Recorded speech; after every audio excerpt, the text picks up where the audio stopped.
Hello and welcome back. We're going to talk today a little bit about swedges and fullers, how they're different, what they are, kind of what they can be used for, and a lot of different variations on how you can set up and use these things. They're really handy tools. You find them on eBay all the time listed as hammers, which they are absolutely not hammers. They are swedges and fullers, and they are set tools, and we'll explain what that means and how they work.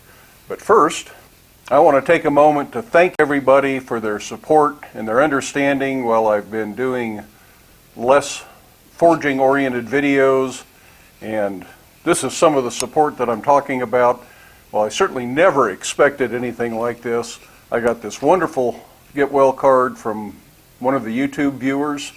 One of my Instagram followers sent me a care package with donuts and nuts and a jar of honey and a hammer and some nice little tools here, and that just really made my day when that came. That certainly unnecessary, and I would never have expected it, but it was really a nice touch, I thought. I've also received several donations through PayPal to help with the expenses while I'm getting better, and that was certainly appreciated as well. Although the orders are still coming in, and my customers have all been very understanding that it's going to be an extra month before they get their stuff, and they're placing the orders anyway, so that's been wonderful. So thank you everybody for your patience and your support. I really appreciate it. We're going to get back to work very soon. I can sort of bend this now, and I can sort of use it a little bit, but I have to leave it wrapped up for a few more days till the stitches are out. But that should be Friday. That's just a couple of days from now. So back to swedges and fullers. For the woodworkers out there, a lot of you probably own hollow and round woodworking planes that are kind of universal shapes for creating various moldings and other shapes, and depending on how you use them, you can create a lot of different things. The blacksmith's equivalent to that is the swedge or the fuller. The swedge is the hollow. It's a concave tool. So swedges all have the concave surface, and they are typically thought of as a half round, like these top swedges are. But they don't have to be. They can also be other shapes. Like this V block here is really a form of a swedge. It's just a swedge at a 90-degree angle. A little hard to see there. There we go. But that's just another kind of swedge. Some bottom swedges for the anvil have multiple sizes. Somewhere I've got one with 3 or 4 different size bars, and that's really quite handy at the anvil. This is an antique that the Hardy stem was actually broken off of when I got. I'll have to add a new Hardy stem. And that's too bad that it's broken. But it's still a useful tool. You can set it right over the Hardy hole if you're using it lightly. This is one that gets used under the power hammer, and it will, before it gets used again, see the addition of a handle so that I don't have to try and sneak it under the dies, because we know that's not a good idea. Other swedges can be handheld. This is a handheld swedge. This is one that's a top and bottom swedge for use under the power hammer or the treadle hammer, or if you had an apprentice with a sledgehammer, you could use this at the anvil. But it's on a spring handle, so it does both, and can be held onto with your hands way out of the way of the hammer. And it has a preliminary. This is a 3/8 round that it does, and it has a larger opening to start with, and then a finishing opening to refine the shape. And that's a fairly common way of doing things. I also have swedges that will do ball ends and some various other shapes for cabinet door handles and things like that. And there are swedges for doing acorns, and if we were working hot, I would show you how some of those work. But looking at them cold like this, they don't look any different until you actually put hot work in them. So we'll do some hot work one of these days and show you various different swedges. And we'll make some swedges. We'll make a set of spring swedges under the power hammer for power hammer use, or a ball die, something like that. But these are all different forms of swedges. They all a concave surface. For most set tools, the ones that have a handle to use at the anvil, you'll find that the the length of the swedge is perpendicular to the handle.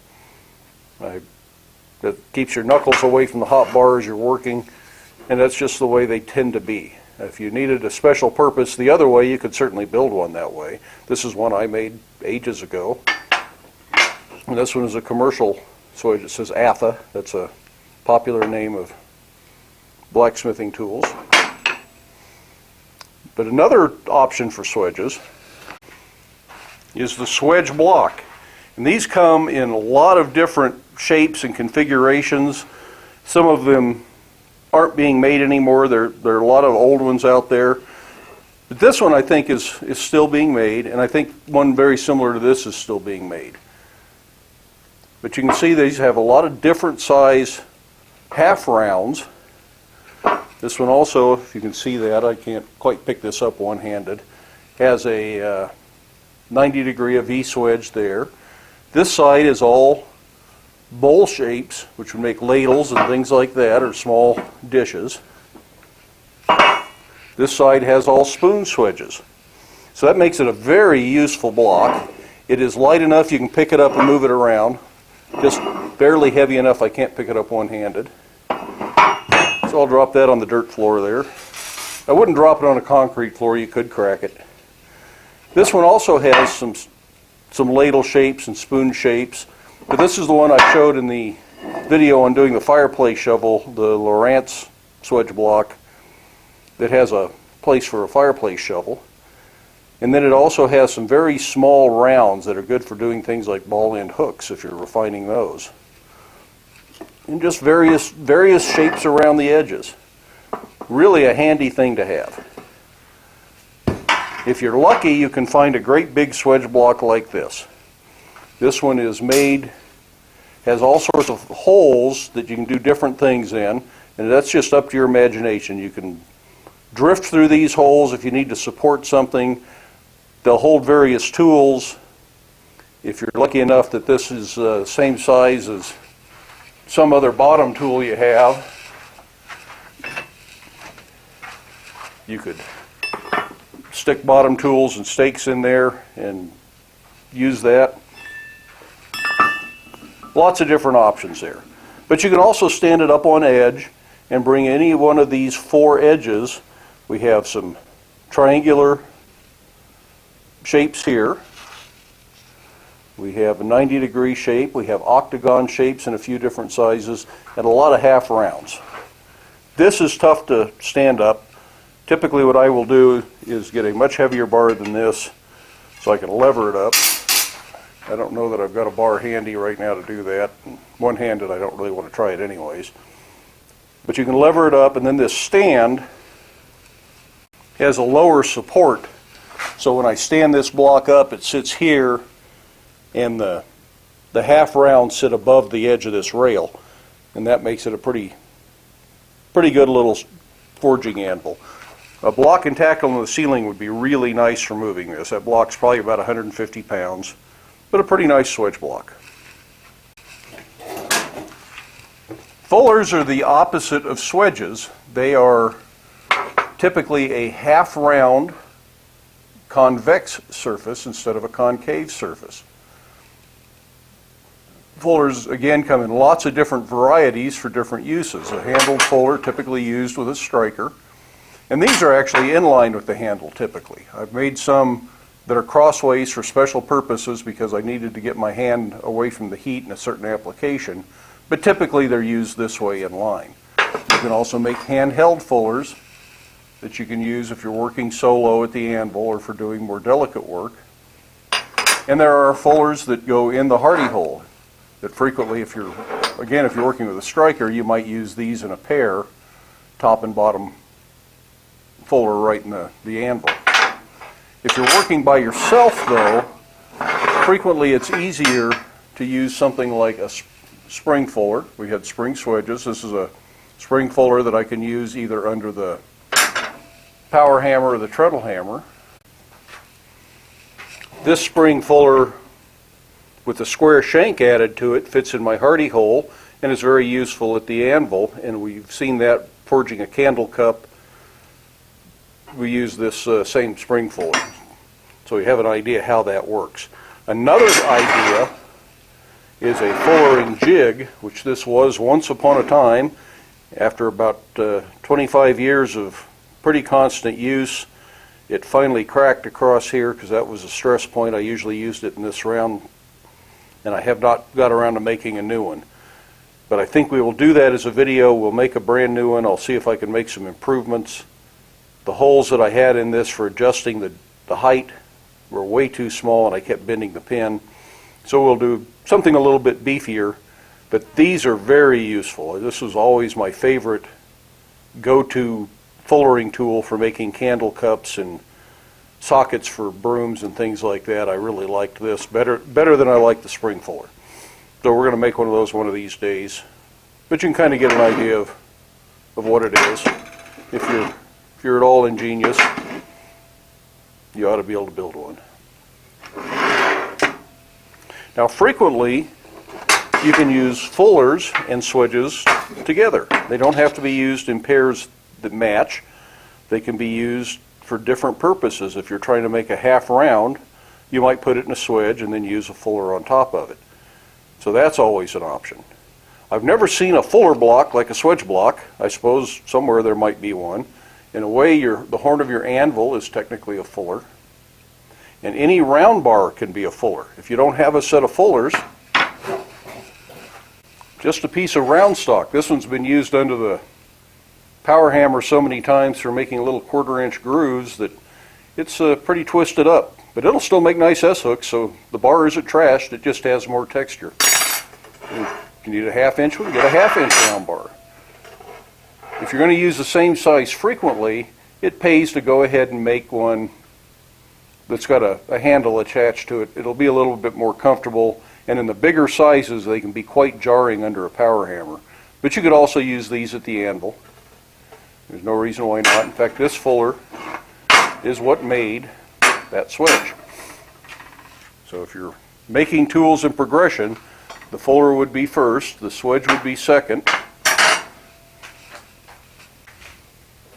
And to get a little bit off topic, the flatter for the power hammer would be the third tool in the progression. But we're not going to talk too much about flatters right now. That'll be a whole other video. Just a brief overview of fullers and swedges. There are lots of different versions of them. Use your imagination how you'd set them up. We will make some very simple ones in the future and progress into making more traditional bottom tools and top tools as we go. You can make them for use under the treadle hammer, the power hammer, fly press, hydraulic press, use at the anvil, use at the vise, hand tools. There's a huge variety. You can even do some somewhat combination. I have seen some things that were swedge shaped in one profile and fuller shaped in another for working grooves around a bar. So there are lots of variations of these things. In the meantime, I thought I would answer just a few questions. One question, somebody asked about the bell sitting on the bench. Unfortunately, it doesn't ring very well. That's it. I put it close to the microphone, it's better. But that's it. It's sort of a dud. I was hoping to do this as one of our videos. So if any of you know what the key elements are in making a bell of this style ring like a bell instead of rattling, let me know. I'm learning too. You can always learn. There's always room to stretch your imagination. So if you've got some tips and tricks for me, I'm happy to listen to them. And then maybe when I get better, we'll make some bells. Somebody else asked about my little friend over here.